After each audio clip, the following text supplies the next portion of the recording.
Today we're going to be looking at how to make an e-story, which is a visual timeline. When you're doing your research on your biographies or anything that involves a timeline, you're going to want to have a visual way to represent the information you learned. And eStory is a new website that is amazing at showing you how to represent this information. So you can look at different events they already have to give you some ideas. So we're going to look at these major events of World War I. And as you can see, as you click on the buttons, different articles pop up with information.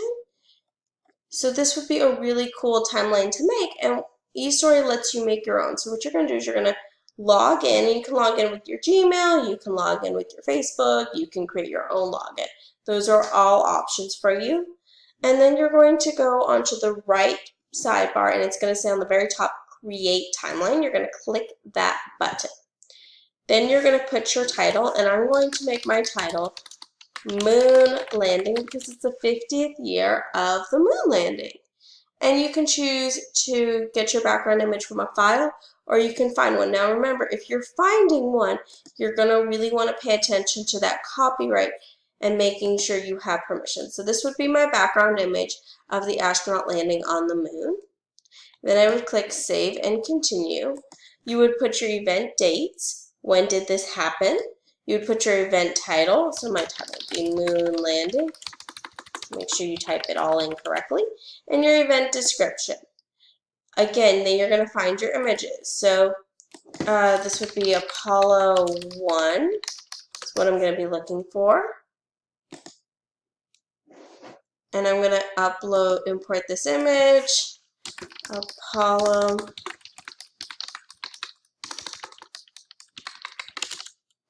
1, and then the date. Then I would add my next event. As I keep going, I'm going to click Save and Continue. You could add movies, add books, and even add articles, showing that you're bringing in those information you have, those sources, movies you might have seen, making this interactive so that your patrons can literally click on buttons and learn about it. Then you're going to click Save and Preview, and finally Save and Submit. I'm not going to actually do this because this is not an accurate timeline. It's not complete. It's missing multiple information and will need a lot of work. But this gives you an idea of how you could use eStory, which is again a new website, to make a visual graphic timeline to share your knowledge.